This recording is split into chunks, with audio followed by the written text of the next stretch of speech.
Jeff, thanks for coming out today to join us. Pretty excited to have you on the Serkel. It's appropriate that we're meeting in the hangar.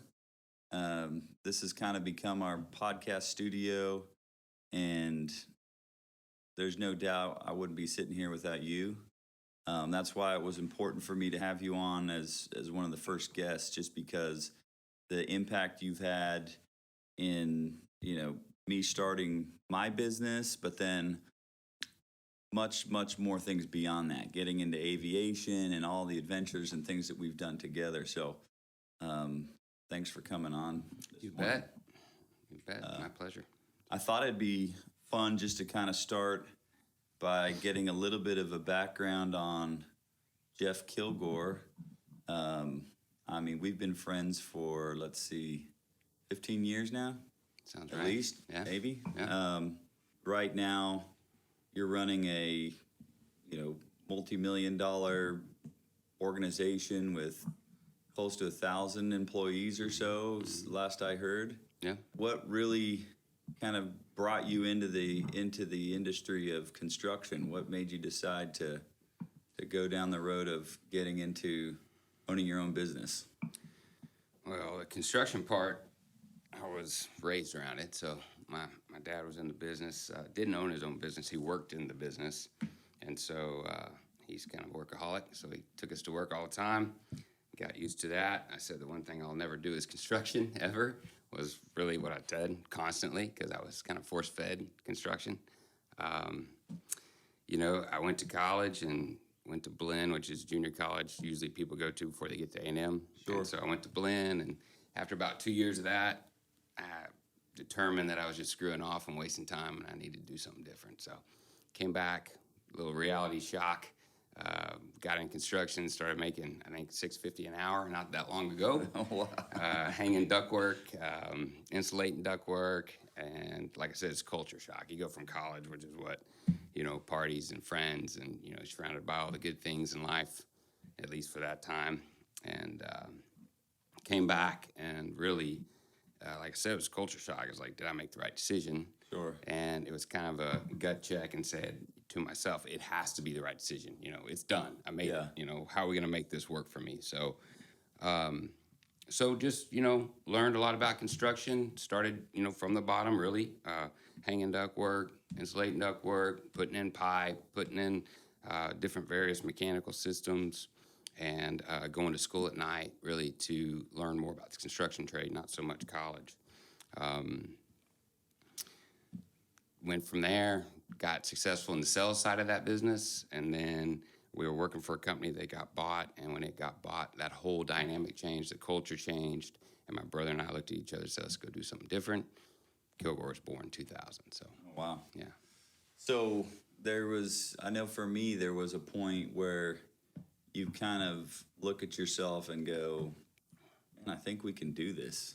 I think you understand, you start to understand all the different aspects of the business, the operations side, you start to know the sales side, and you build that courage up that says, let's take that big step. I think you were one of the first calls that I made when I kind of came to that conclusion. Yeah. I remember there being kind of a suffocating feeling at first, because it was like, did I just quit my job and all the security that I have in life? And, I remember vividly, shortly after we met here, got in your plane, you flew us over to Seguin.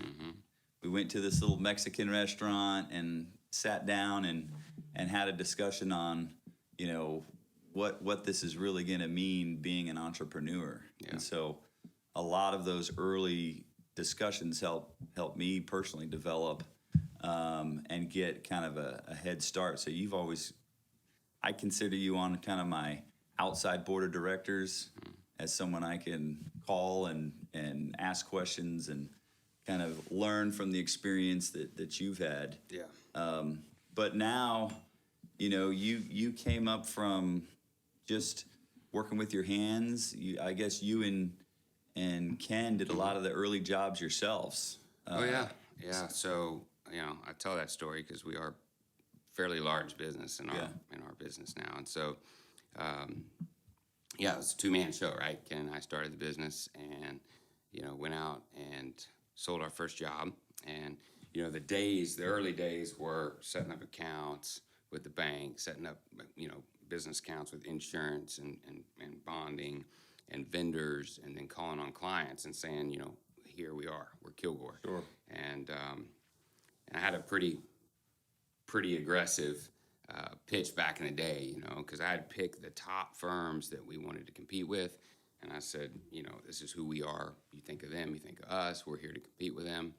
And I often felt like there was a commercial back in the day about that time. It was T-Mobile or Sprint, or something like that. And they had this commercial where the guy would stand in front. He had this whole army of people behind him, and he's like, this is our network, this is our whatever, and it was part of the commercial. And then they'd show the competition, and this guy's saying, but this is our network, and he's like, looks at his guy behind him, and he bumps them by accident. They fall over like dominoes. They're all just cardboard. I got you. I felt like that was us. I'm like, we're here to do all this work. We're great. We've got what it takes. And it was Ken and I, literally. Yeah. And so, but we sold our first job. It was compressed air, gas piping, threaded pipe in the warehouse. We, would rented all the equipment. At night, we'd go to the site and we'd install it. That's how you start. You can't afford employees right off the bat. It's like you. We had mortgages, we had kids, and we walked away from everything. So it was a big risk. But slowly built on it, and here we are. So,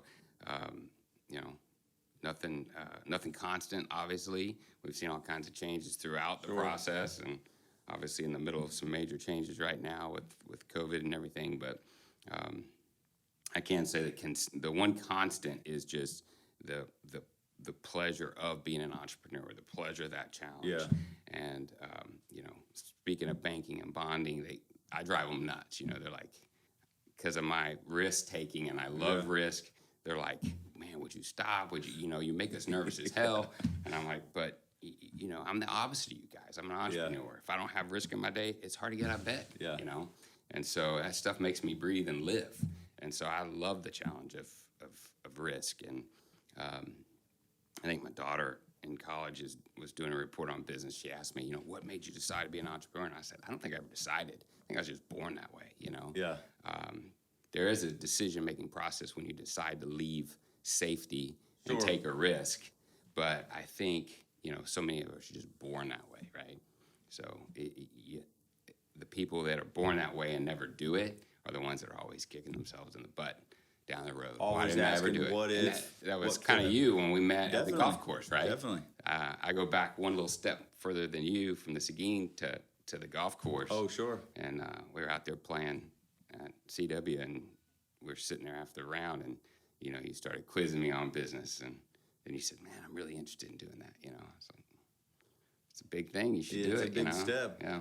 Well, it was for me, seeing guys like you who had taken the leap, started something fresh, and really it was kind of a tide shifting. I think in the construction industry, there was a lot more of a relationship-based delivery methods.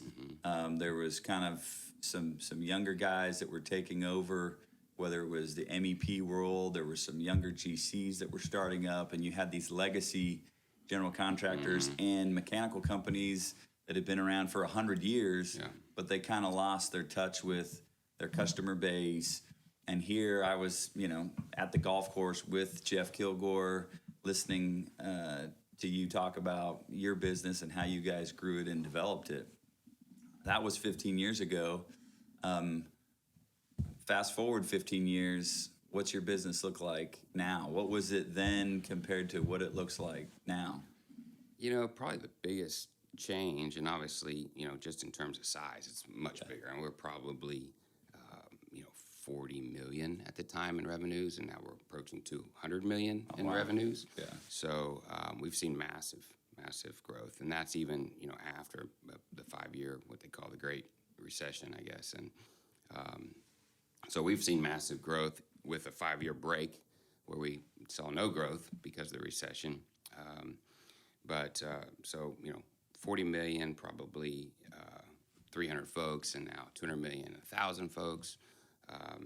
At least pre-COVID. That's changed a little bit since then, but so it's a whole different ballgame. And so the big thing with me and what I used to be, front lines. I felt front lines at all times. Felt like my brother and I had our hands on everything that happened in the business. Everything went really smooth. It was always, not always, it's construction. Nothing ever goes smooth, but we had our finger on the pulse of just like every vein in our business, and it made us succeed fairly easily, right? And then, but my ambition for growth and appetite for growth would force us beyond that always, you know. And Ken and I are a good mix. I'm full throttle. He rides the brake and says, "What the heck are we doing?" And I keep pushing forward. So the main thing I had to do is kept looking at what I call a route of accountability, which is really an org chart, but I like to refer to it as a route of accountability to force that accountability or promote that accountability aspect of business, not hierarchy and authority. And I had to keep looking at that and said, is this scalable? Is this scalable? When we go from 40 to 50 to 60 to 80 to 100 to 200, is this scalable? Yeah. And like most businesses, I think, that grow fast, you're behind the curve, right? And so it's I think Jack Welch said it really good, change before you have to. And if you don't change before you have to, then you're likely, going to suffer. And if not fatally, suffer. And so I still feel like even with all that focus, we're reactive. We're always behind, there could be an argument that, our moves have been proactive, but I'm probably more critical of our own results and critical of our own performance, but that's the main thing for me, and probably Ken as well, is as you grow a business like that, and you go from an entrepreneur that sees, touches, feels everything every day, to this big business that is unruly. Really, it's just things are happening everywhere, and you can't control them. And how do you get scalability? How do you get horsepower in place and people you trust and people that are productive and effective at their roles, all in place, And so, one of the most challenging things for me, and one of the things that I've had to accept, is if you took an equation of successful business, there's components of that equation, and one component is time. And that's the kind of component I struggle with. Because I want everything now to happen now, and time shouldn't be a factor. I should be able to just tool up or spool up or finance up or whatever and make it happen today. It's not reality. It doesn't work that way, though. Not at all. So, it's just, there's no replacing the time factor. You can accelerate it and be a fast-growing business.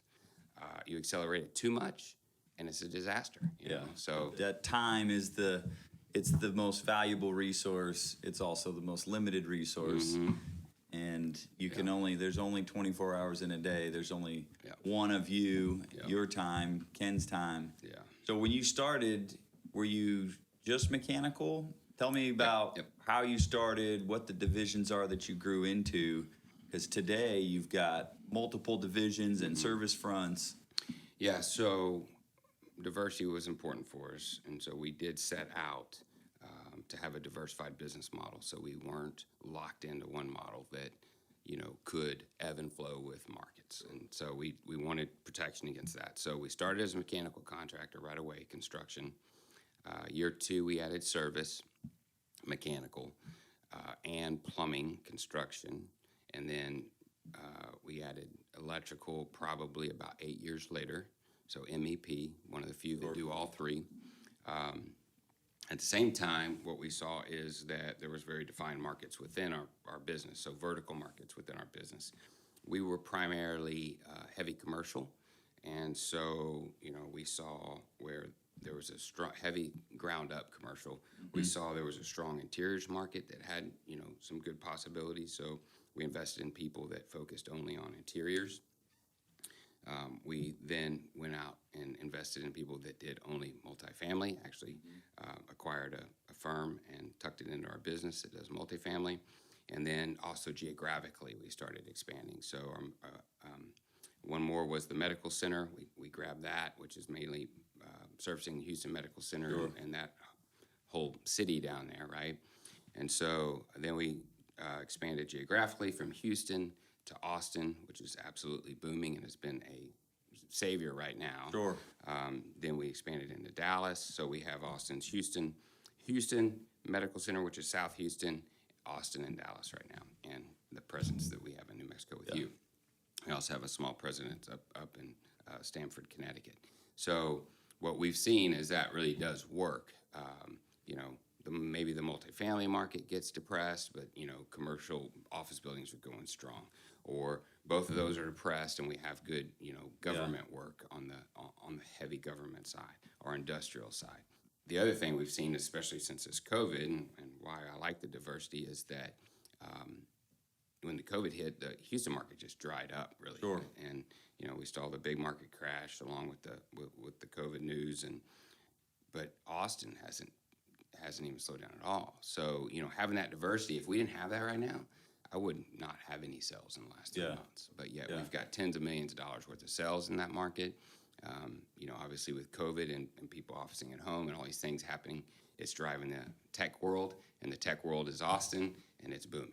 Amazon and Apple and Indeed and all these places are calling us, and we're building out. Texas, there's no doubt. I mean, Texas and Austin especially has become almost its own little Silicon Valley of technology, and some of the big companies are moving from California and other states to come have a presence there because it's business friendly environment. Texas has a fun culture. Its cost of living is, compared to other major metropolitan areas, is one of the, if not the cheapest.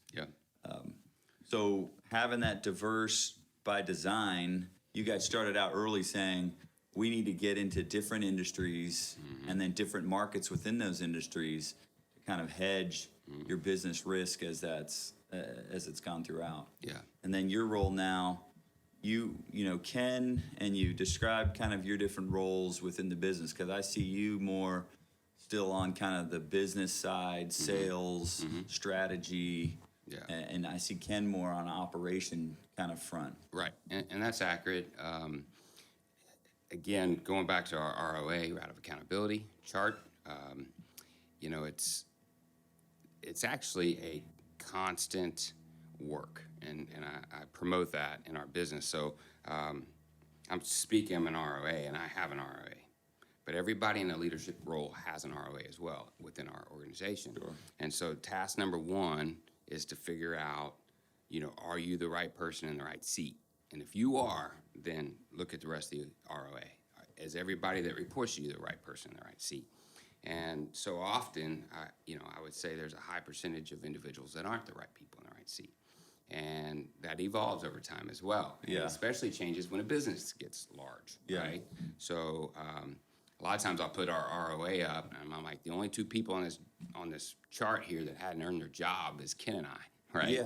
I mean, we're self-elected, right? And so that puts a lot of pressure on us. And so I constantly, challenge even our roles. If I can find a better CEO for my business, I should, and I should take a step back. If I could find a better COO for our business, I should, and Ken could take a different role.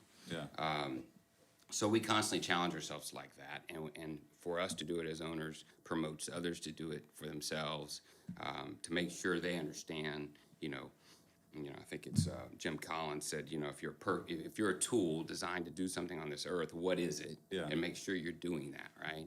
And so, to speak to what you said, my natural role, marketing, relationships, growth, recruiting, just being out there and a face out in the market for Kilgore. And Ken's natural role is details. He loves to get really down in the weeds and really work through issues. And so he's a good compliment. Got him in operations, And so what we have found is that I'm up here at 30,000 feet, and he's down. We sometimes say in the weeds and even in the roots, and which is really good. I mean, he really gets down deep into details. And so that really showed us that if you look at kind of a visual of that, you go, okay, you got a big void in the middle, right? Where are you going to get this that really coverage in the mid-management. Yeah. And so through that process, developed a board of directors, started building our business like a major corporation. And so even though we're still a limited partnership, LP, 50-50, Ken and I, we look more like a corporation. Yeah. We've got a board of directors. I'm the CEO. It's an 8-panel board. We meet over here in our hangars. You've helped build, we operate that way. So one of the things that's always been very impressive of the Kilgore Industry organization is the branding, the culture. When we go to your shop, which we want to do here soon, is you immediately see the branding. Yeah. Right when you come into the lobby, the Kilgore way. Yeah. You've got your core tenets of what it means to be successful, and then that branding carries throughout the whole shop. Yep. And throughout whether it's in the front office to the back office, and it's clean, it's organized. Tell me about the Kilgore way and kind of what led you guys into trying to create and establish that culture. Yeah. So one thing you just said that keys on me, and I did spend a little time in the hospitality world when I was in high school and college working for the hospitality world. So something you said is you said from the front office to the back office. That always struck me, right? When I figured out what they meant by back of house, when I was in the hospitality world, it meant this is what the customer sees and this is what the employee sees. Sure. And there was a vast difference. What the customer saw was beautiful. It was well maintained. It was awesome. Back of the house was literally a dump. And I thought, how screwed up is this, right? Yeah. Your business is based on your employees, and why is the back of the house, totally neglected and totally broken down, and something your customers aren't even allowed to see because it's so bad. Yeah. So our model has been totally the opposite of that. Back of house should be as good as the front of the house, and the whole house should be the same. And that's how we treat it. And the expectations are very high across the board. Sure. You walk our facilities, I walk our facilities, and I've got very high expectations of what that looks like, and it's not really for me, it's for the people that work there. We talk about quality, and we talk about performance and execution and all those kind of things, and if you do that but you show something different, you go and the floors are stained, the ceiling tiles are falling out, the walls are dingy. It's not the same message. Yeah. Well, it's not the same message, And so, for consistent message, we focused on that. We gave it a name, the Kilgore Way. We started defining, the cultural side of our business, which is purpose, beliefs, and then the kind of more business side, which is strategy and expectation and leadership, which are two major components of that. We open almost every meeting with the cultural statements. Sure. We teach on it. We speak on it often. And then on the strategy side, we have monthly leadership meeting where we constantly talk about the strategy, and I open the doors to everybody on that leadership meeting. So everybody's invited. Got a voice too. Yeah. And I've noticed also, and you've probably been doing this for years, but I've just noticed recently you bringing in third-party, outside consultants or motivational speakers or people to help continue to promote and teach and develop your own people. I haven't been around another business leader or business leadership group than your group that I think has invested more in their own people. Yeah. I've seen you hold separate conferences and teaching, call it workshops with your people that come in and help them personally. Yeah. How do I become a better person, employee? How do I help myself grow and develop within the organization? And, something I've tried to carry into our business is how do you incentivize those people and help them see that by themselves, developing and becoming better, stronger, it helps the business, but they have a financial reward and a professional development reward that comes along with that. Yeah. So Yes, we've spent a tremendous amount of time in investing in our people. Our purpose statement is to win together by providing the greatest opportunity for our team members and the best value and experience to our clients. And so, we break that down. What does it mean to win together? You talk about incentives, you talk about raises, promotions, self-growth, right? And then you go, okay, so that's the concept of winning together. And how are we going to do it? It's not by any way, because there's a lot of bad ways to win, right? There's a lot of cutting corners and doing things wrong. So we're going to do it the right way. And how do we do that? Well, we provide the greatest opportunity for personal growth of our team members. You kind of think about that and you go, would anybody leave an organization that has the greatest opportunity? Absolutely not. Not of anybody that has their head on straight. And so we really focus on that, and we tell our people, challenge us. If you don't feel like you have the greatest opportunity, then challenge leadership, challenge ownership. But one thing I also focus on big time when I have this discussion with our folks, and it may be in front of the entire organization in a quarterly meeting, which is obviously hundreds and hundreds of people, is that word opportunity. We're going to provide the opportunity. It's your job to seize that opportunity. Yeah. We're not going to force feed it to you. You're going to say, here it is. You got to jump on. You got to take the opportunity and make something out of it. Yeah. And you wish everybody did, but what is it? 1 in 100, 1 in 200? Really grasp it and say, I'm going to take this opportunity and run with it. And so, that's our focus. We focus on our people and our leadership equation that I talked about, expectations of leaderships. One of the biggest things is learn and teach. So all leaders are expected to self-develop. We have a list of books that we promote that are really good that we believe in, but we ask them to go learn and then come back and teach. So typically we have at least a dozen different book studies going on in our organization. Wow. And typically in those book studies, like the one I hosted last, we had, a welder, we had a plumber, we had a receptionist, we had a bookkeeper, and we had probably a dozen people in a roundtable discussion for, it was 8 to 12 week session.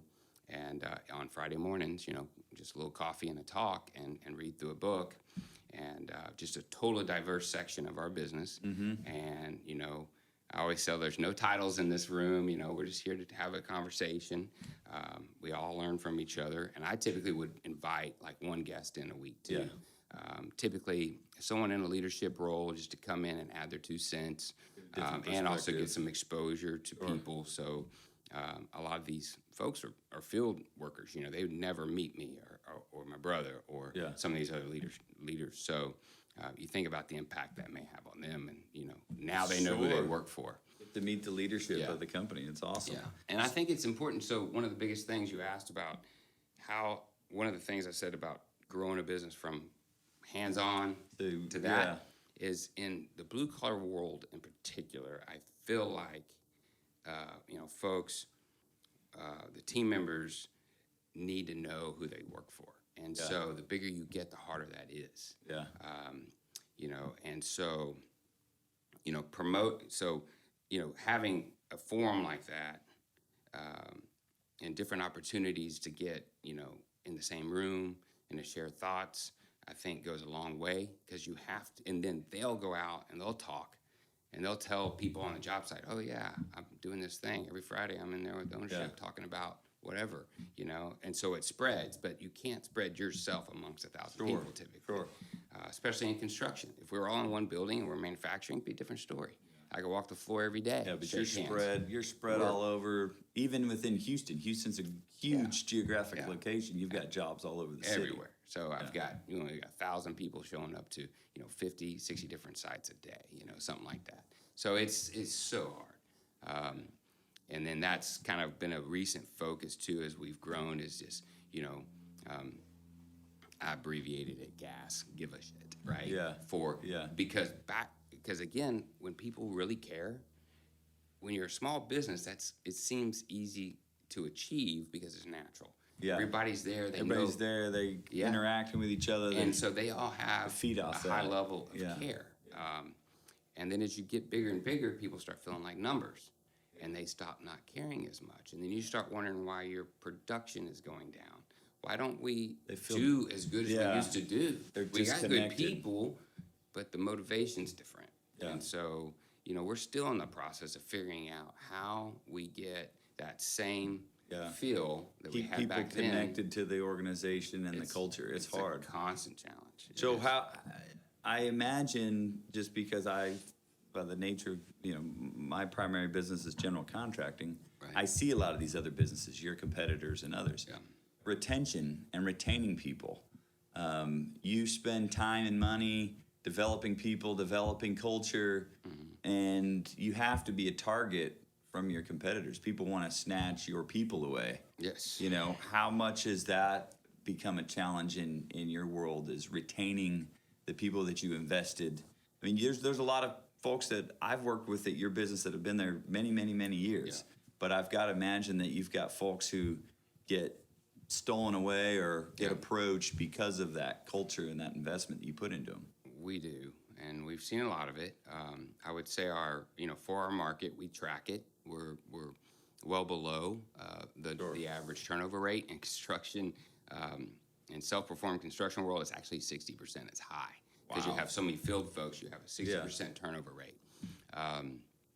Obviously, broke that down to office to field, it wouldn't be the same. The field tends to be a little more nomadic, moving around.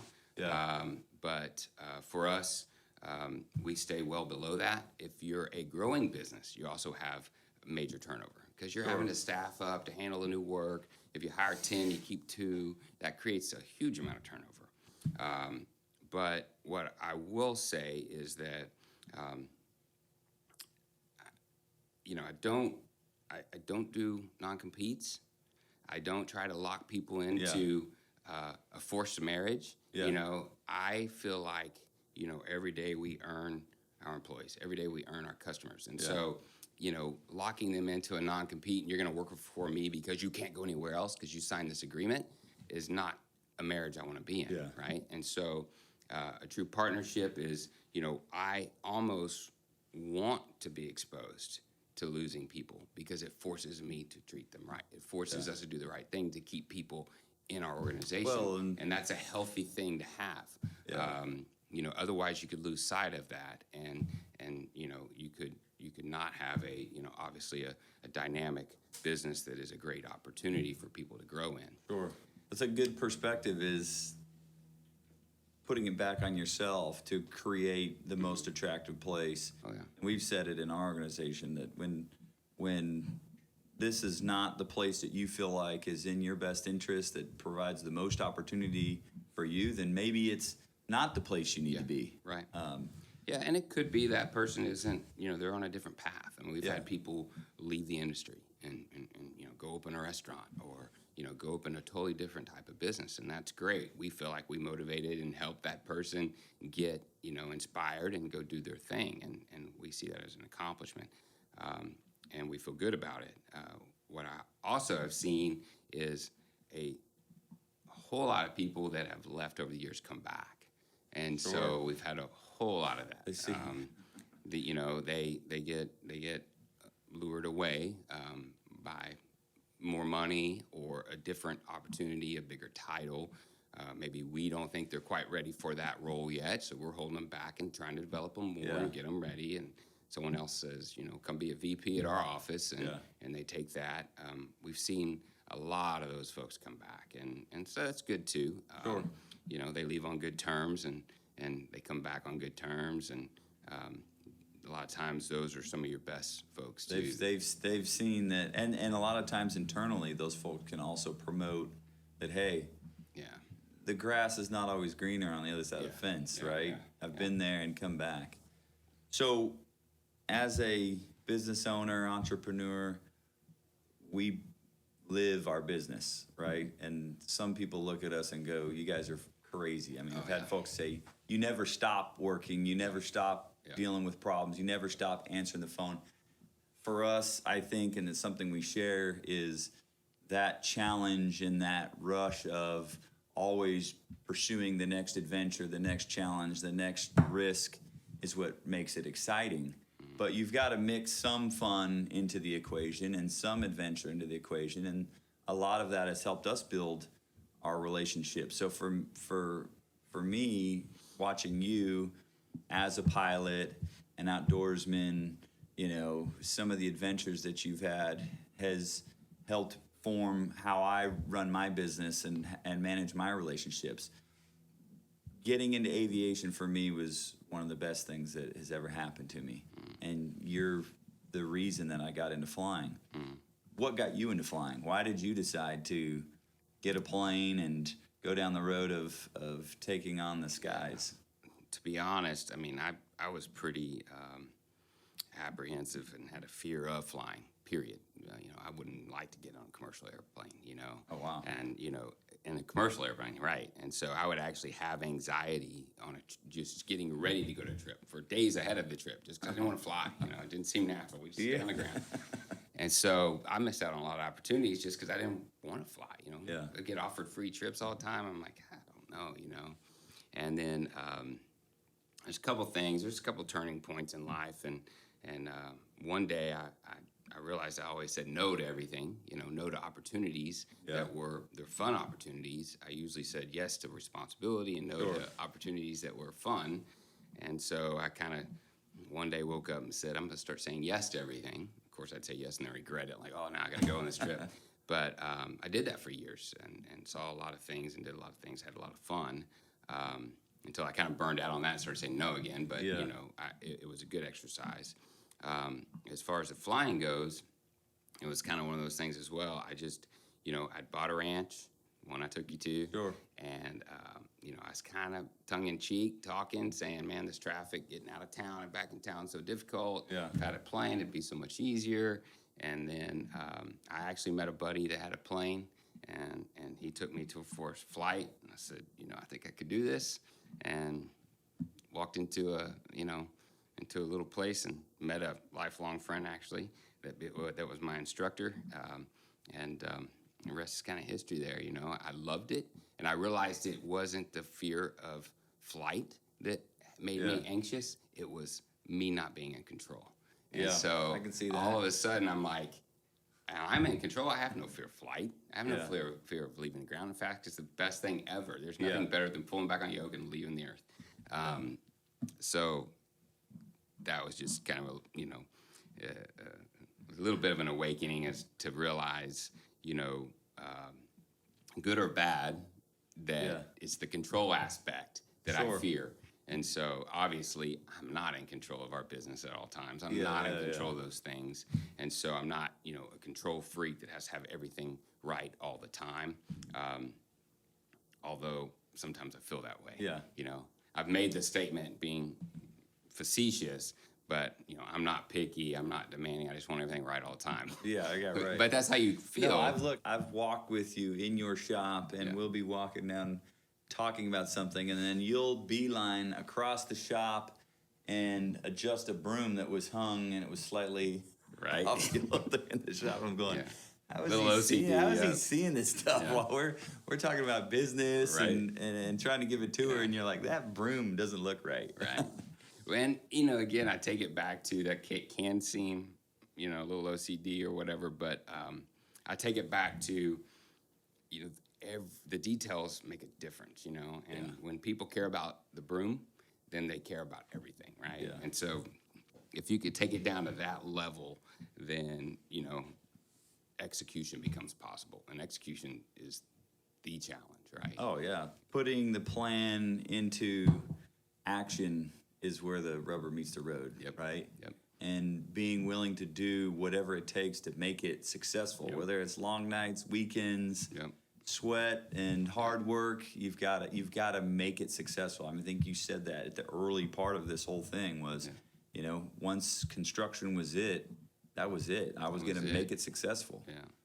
And you have to have that attitude. I think soon after I started my business, I was at your house, we were in your den, and still I'm trying to pick your brain. And that was one of the things that stood out was you just said, you just have to make it happen. You've got to want it and make it happen.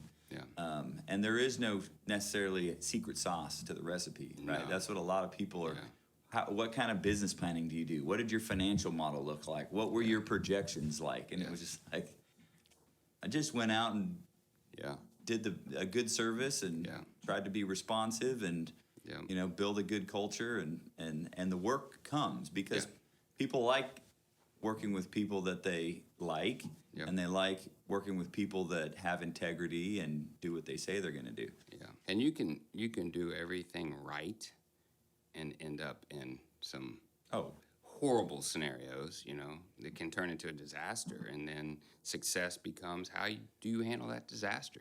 How do you do that? And as a leader, I've always, promoted the concept of, embracing that responsibility. Yeah. And so I felt a little proud of myself in that when I would come home at the end of the day, my family couldn't tell it was the best day ever or the worst day ever. Yeah. Because I was happy to be home, and so really handling, landing a great project and having great opportunity or handling a disaster, it's really still me doing my job as CEO. There's really no difference in those two. And in fact, do you really want to shine? Handle the problem. Yeah. And then you can go home feeling awesome, even though what you dealt with all day was very distasteful. Yeah. It was very uncomfortable. It was not a good scenario. In fact, we're losing $1 million and I got to figure out how to stop the bleeding, Yeah. The fact that you embrace that responsibility and you look to yourself to solve it, tackle that to challenge, fix it, that's a good day, and you don't have to go home and kick the dog and scream at the kids, You go home going, I did a good job, and I'm the right person to do that job. Yeah. I've always struggled with people that complain about, their job or how hard this was or how hard this scenario is. And I think as a leader, you've put yourself in there. You've elected yourself to handle that, to tackle those challenges. And so now you're complaining about it. Well, I don't understand. Yeah. If you're a cook, do you complain about cooking? If you're a receptionist, do you complain about answering the phone? Yeah. It's what you do, Yeah, what's interesting is as we've promoted people in the organization, you get folks that were, mid-management that grow into more leadership roles, and then they start to complain or they're concerned about, well, all I deal with is problems, people problems, project problems. And I'm like, what do you think this job does? Yeah. I mean, dealing with the problems rise to the top. There's no other place to push the issue to. You've just got to hit it head on and tackle it. As you know, in our business, we have project managers. Yeah. And PMs, right? And so I always tell them they're problem managers. That's your job. Way to look at it, yeah. When you think about yourself as a senior PM, you're a senior project problem manager. Just embrace it. And be the best one out there. Sure. So let's talk about a challenge. COVID-19. Right? Yeah. So just even this last week, I mean, your office is impacted, my office is impacted. We're in Harris County. What are your thoughts on COVID-19 and how has it impacted your business? And, how do things look moving forward from your perspective? For years, many years, we've been talking about, the change in the workplace and more people being remote officing, and we've struggled with that. You've got your old school managers, expect people there, making coffee in the morning bright and early and staying late, and they actually value that more than results, to be honest. There could be someone that crack of dawn to shutting the doors down, and some of the old school folks will just embrace that and say, best employee ever, and they may not get anything done, right? Yeah. And then you have other people that you may never see, and they're cranking, and they're really, really productive. And so, part of it I've seen is, we're going to see this transition from the traditional workplace to remote workers, and we're going to see that over the next, 2 decades. Well, this is just put it in hyperdrive, right? It's happened overnight pretty much, which is a problem. It creates a lot of challenges. We were a technology-based business, so it wasn't hard for us technology-wise. I mean, it was real smooth. You had the infrastructure in place. People could work remote. Right. They could. So now it just becomes now it becomes managing output, unfortunately. Yeah. How do you control culture when you're not in the same building? How do you promote culture? How do you do all this stuff? Now you're managing output. Yeah. If you're a clerk and you're at home putting in invoices in a system. Now you're measuring invoices in a system. How many did you put in versus someone else? Did you put in your 100 invoices a day? Then we're in good shape. If you only did 50, we got an issue. And if you did 150, you're a superstar. That's so far from trying to build a family culture, of culture of growth. And when I say growth, people growth and people development, not business growth. You know, it's a challenge, and we don't know where it's going. I don't know where the business is going. I don't know if we're going to have a viable business long term right now. No one knows that. I'm not in a special position. Everybody's in the same position. What is the future hold for our whole industry or our whole economy? The entire economy, the entire world. What's it going to be? Is Kilgore Industries going to be able to exist in 5 years the way we exist today? No one knows. We don't know if this disease is going to go away. We don't know if everybody's going to get it. You're going to have immunity and no big deal. We don't know if, you know, right now what we see is a lot of paranoia, which is driving all these closures and really economic disaster for many. I don't personally believe in it. I wish they would go the other way and just let's get a more targeted approach to managing it. Protect the people that are at risk and keep going. But so the bottom line is, I mean, you know, it's been a huge impact. We've seen, you know, we've had to cut back folks. You know, obviously there's a lot of government help out there right now. It's the best time to do it because they can still get, you know, some assistance. But you know, it's in our industry we are considered critical, and so most of our projects haven't shut down. But we have seen almost all sales in Houston go away, which are headquarters. That's where our majority of our sales normally would come from, and we've seen almost nothing since this hit. We've seen projects with midstream dry up. You know, a lot of our aviation work, working for the big airlines and at the big airports, it stopped mid-project. You know, there's just been so many impacts. You can't quantify what it's done to our business. And I don't think economically we've seen what this is really going to look like.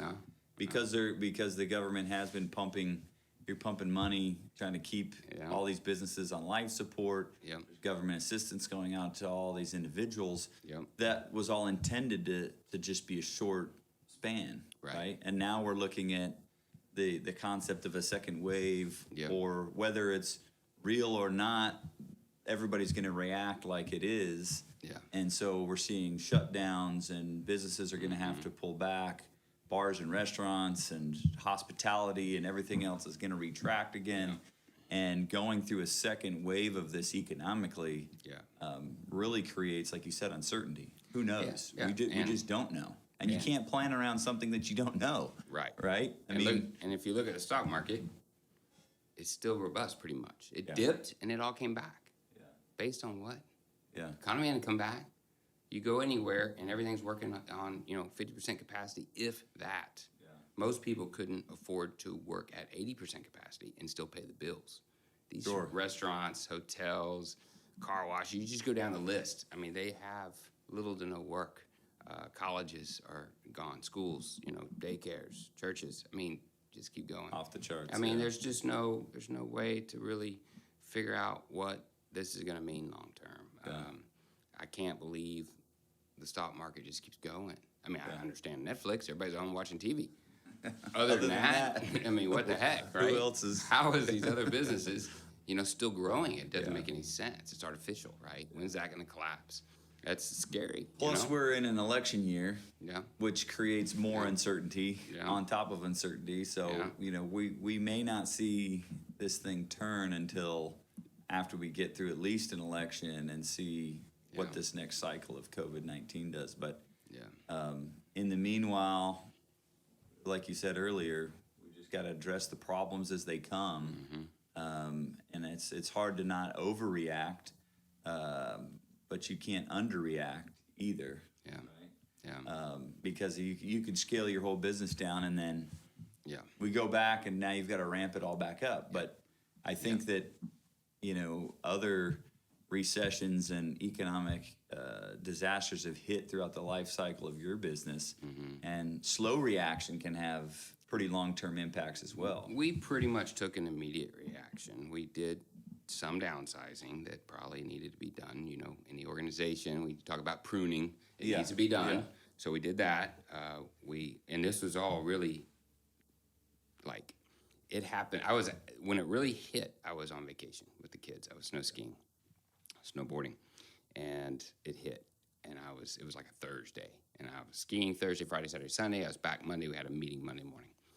I had called it while I was on vacation. I was like, Monday morning, we're all sitting in the big training room, and we're gonna have a dialogue about what's going on. Since then, we have had a town hall every Thursday morning via conference call about the impacts of COVID. So, you know, anywhere from 25 to 50 folks from around the state jump on that call, and we all talk about, you know, I have kind of a format I go down, and we've got a sheet that I share, and it's COVID impacts and how that's quantified, and I spell it out so everybody understands really the severity of the situation. For us, we lost about $26 million in contracts, you know, right off the bat. And then if you don't look deep, you go, well, you lost 26 and you sold 30. It's you know you're back to even. Wash, yeah. And I'm like, we lost 26 that we would already build out in revenues and profits, and we sold 30 when we should have sold 70. You know, let's start doing the math here. We're 50-something million behind where we would normally be. You know, so I want to remind people weekly of that and keep it on the forefront of their minds. Because, you know, initially it was, we don't know what's happening. You know, if your business, you know, we call them SBUs, strategic business unit. If your SBU is not right-sized, get it right-sized quick. Let's keep monitoring. You know, if we have to lay people off, finances are finances. We have to maintain a viable business or no one's going to be taken care of. And so we did that, you know, freeze raises, no new hires, you know, all these things, just kind of make kind of a new set of rules for a while until we see what's going on. And then we have that weekly call, and we just continue to discuss and monitor and let everybody fill in. I'll say, you know, how's the environment in Dallas? How's the environment in Austin? What are y'all feeling over there? Do you see a difference with your employees? Do you feel like, do you see a difference in what their job means to them, or do you see some folks just using this as vacation time? You know, I'm a people person. We talked about it. It's hard to see anything behind masks now. It's frustrating, right? It's a weird deal. It's hard. You don't have the FaceTime with them, and half the time when you do, they got a mask on, and you don't even see the normal expressions, and you know, you don't communicate the same way, and you can't hear, and you can't read lips, and you know, the whole interaction between humans is different. And you know, some are offended that you don't have a mask on. Some are offended that you have a mask on, and it's just this craziness going on. So, you know, it goes back to that discussion about, you know, we're at probably 25% capacity in the office, and when they're social distanced, right? So, culture is you don't have the connectivity. The ultimate challenge now. Everybody's left to their own kind of devices to think. So now we've had to go outside of that and do stuff like this weekly town hall, which creates and promotes culture. We talk about it, and it gives transparency. I don't hide anything in our business. Really, I'm all about transparency, and it's not just it's the real deal. I put it out there, good, bad, or whatever, and I think that promotes a positive culture as well. I'm not hiding anything. Not sugarcoating, you know? what's going on out there. I'm gonna tell you it's good. If it's bad, I'm gonna tell you if it's bad. If I don't know, I'm gonna tell you I don't know. Well, the problem that we have is by the news hour almost. There's a different policy, different procedure. How we, you know, how you have to address COVID-19 on a job site, whether it's temperature taking or checking people in and out, hand washing. Now, how do you handle? I mean, we've got a huge HR challenge with just how do you treat folks who are suspect COVID-19? Right. How do you treat people who have been exposed to COVID-19? Now we have, you know, stay-at-home work work orders unless you're not essential. Yeah. You know, so it creates this organizational HR nightmare of, you know, that gets announced on the news, Yep. and then we've got to go back and figure out, how do you interpret it? How do you communicate it to the company? Yeah. How do you manage all your people? I mean, today or over the weekend, we were sending out correspondence saying, okay, this is how we're going to handle this new stay-at-home order over the weekend. So we're in the same boat, and, you know, it's, beyond even that stuff, one of the key strategies for us and key components of success is visible leadership. And you're taking all that away. And so, you know, visible leadership means be visible on site, you know. Sure. We use an acronym POP, you know, which is point of production. You know, lead from the point of production. Don't lead from your desk, you know, behind the desk. And now we've got social distancing, office from home, you know. Point of production's hard now, because even point of production, you can't round up more than 6 people, right? I mean, you know, and everybody's behind a mask. So it is a unique challenge that, you know, we'll have to see how this plays out. You know, there are generational, circumstances that define generations. It'll be very interesting to see what happens to our, you know, kids that are, you know, our kids' age, and what this means to them and what defines their culture long term. It's certainly going to have an impact. What that is, we don't know. You know? Yeah, to look at, I mean, you start looking at the economic impact and the numbers, and there's nothing that compares to it in our lifetimes. No. But I'm sure if any organization is going to figure this out, Kilgore Industries will. I'll be watching and taking notes along the way. And, you know, we'll continue to collaborate together on other opportunities. There's a lot of other things that I want to talk about. I hope you come back and talk to us again. We want to go visit your shop and visit a job and get into some of the other fun stuff, whether it's hunting and adventures and more flying. But thanks for being a good friend, and thanks for coming on the show. And you bet. Appreciate everything, man. Yep, you bet. Enjoyed it. Enjoyed the time. Cool. Appreciate it. Thank you. Yep.